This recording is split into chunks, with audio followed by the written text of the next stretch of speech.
السلام علیکم۔ میں ہوں لارڈ قربان حسین۔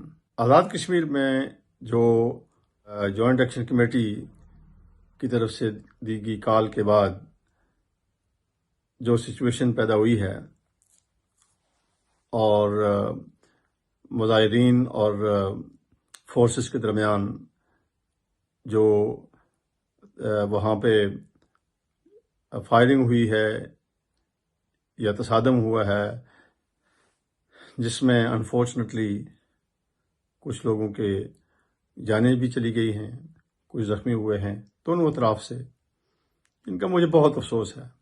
دونوں اطراف سے اپنے ہی آدمی تھے، ہمارے ہی بھائی تھے، بیٹے تھے، یہ جانوں کا ضیاع نہیں ہونا چاہیے تھا۔ بہت سے لوگ مجھ سے پوچھتے ہیں کہ میرے اس معاملے میں کیا رائے ہے۔ میں سمجھتا ہوں کہ یہ سارا معاملہ دو طرفہ طور پہ غلط طریقے سے ہینڈل کیا گیا ہے۔ اس کی ضرورت نہیں تھی، یہ تلخیص تک بڑھنے کی ضرورت نہیں تھی۔ اس کی وجہ سے کمیونٹی کے اندر جتنا انتشار، جتنی غلط فہمیاں، جتنی تلخی پیدا ہو گئی ہے، بہت انفارچونیٹ ہے۔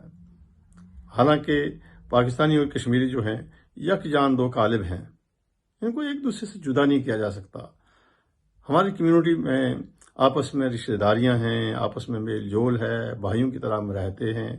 پچھلے 70 سال سے ہمارے درمیان کوئی ایسا مسئلہ نہیں ہوا، تو اب اس کی تو ضرورت تھی ہی نہیں۔ اور جو لوگ غیر ذمہ دار میں سمجھتا ہوں کہ اس موقع سے تلخیاں بڑھا رہے ہیں، میں ان کی مذمت کرتا ہوں دونوں اطراف سے۔ یہ جو گندی زبان میں سن رہا ہوں، دیکھ رہا ہوں سوشل میڈیا پہ دونوں اطراف سے، میں اس کی پورے طریقے سے مذمت کرتا ہوں۔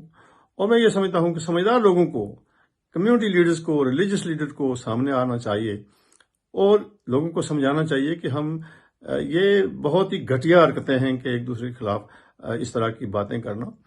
آگے کی جو بات ہے، میں سمجھتا ہوں کہ یہ بات چیت سے ہی مسئلہ حل ہوگا، طاقت کے استعمال سے نہیں ہوگا۔ جو بھی یہ سمجھتا ہے کہ یہ طاقت کے استعمال سے ہم یہ مسئلہ حل ہوگا، میرے خیال میں کم از کم وہ غلطی پر ہے۔ یہ بات چیت ہو رہی ہے، اللہ کرے یہ بات چیت کامیاب ہو اور معاملات جو ہیں وہ بات چیت کے ذریعے حل ہو جائیں۔ یہ لاک ڈاؤن جو ہے یہ ختم ہو، لوگوں کے مشکلیں اتنی مشکل میں گھر گئی ہیں آزاد کشمیر کے عوام۔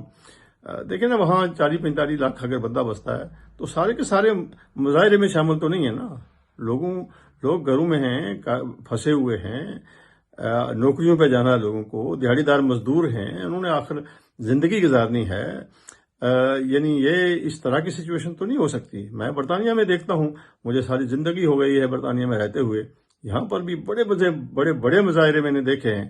جن لوگوں کو یاد ہوگا کہ پول ٹیکس کے خلاف جب مسز تھیچر کی گورنمنٹ تھی، بہت بڑا مظاہرہ ہوا تھا، پورے لندن کو لوگوں نے جام کر دیا تھا، لیکن ایک ہی دن کا مظاہرہ تھا۔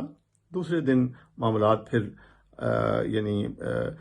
روٹین پہ چلے گئے تھے، اور وہ بھی چھٹی کے دن مظاہرہ ہوا تھا۔ اسی طرح ویسے تو لندن میں روزانہ مظاہرے چھوٹے موٹے ہوتے رہتے ہیں، لیکن بہت بڑا مظاہرہ عراق جنگ کے خلاف ہوا تھا، جس کو ملین مارچ کہا گیا تھا۔ تو وہ بھی سنڈے کے دن ہوا تھا، چھٹی کے دن، اور ایک ہی دن میں اگرچہ وہاں 1 ملین بندہ، 10 لاکھ بندہ اس میں کہتے ہیں کہ شامل ہوا تھا، لیکن ایک ہی دن میں ختم ہو گیا تھا۔ تو اور پھر یہ ہے کہ جو مظاہرین ہوتے ہیں کسی بھی ملک میں ہوں، وہ مقامی جو اتھارٹی ہوتی ہے یا پولیس ہوتی ہے، ان سے ایک لی جاتی ہے، منظوری لی جاتی ہے، اور ایک روٹ ان کو دیا جاتا ہے، اور ایک وقت دیا جاتا ہے کہ اتنے ٹائم کے اندر آپ نے آنا ہے اور اتنے ٹائم کے بعد چلے جانا ہے۔ اب ہر چیز ہم اگر یہ کہیں کہ 3 ہفتے کے لیے ہم لاک ڈاؤن کر دیں گے، یہ بھی ممکن نہیں ہے۔ سب کو سوچ سمجھ کر کے یہ اقدامات اٹھانے چاہیے۔ جو جتنے وہ ان کے 38 یہ ہیں مطالبے ہیں، ان میں سے تو خیر کوئی بھی ایسا نہیں ہے جو بیٹھ کر حل نہیں ہو سکتا ہو۔ تو خدا کے لیے یہ رستے کھولیں، انٹرنیٹ کھولیں، لوگوں کا آنا جانا جو ہے وہ ہو، دکانیں کھولیں۔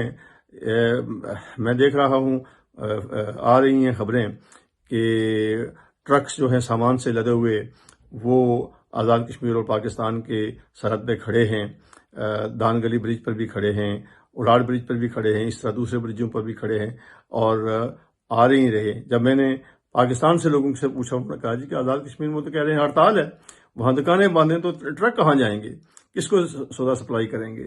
اسی طرح مجھے بتایا گیا ہے کہ راولپنڈی جو ٹریڈرز ایسوسیشن ہے اس نے بھی کہا ہے کہ آزاد کشمیر میں چونکہ بدامنی ہے اور سیفٹی کی وجہ سے انہوں نے آزاد کشمیر کے لیے ٹرکوں کی تمام بکنگ جو ہے وہ کینسل کر رکھی ہیں آئندہ اطلاع تک۔ تو گویا کہ آزاد کشمیر سے کسی قسم کا بھی کوئی سامان وہ پاکستان سے آزاد کشمیر میں نہیں جا رہا۔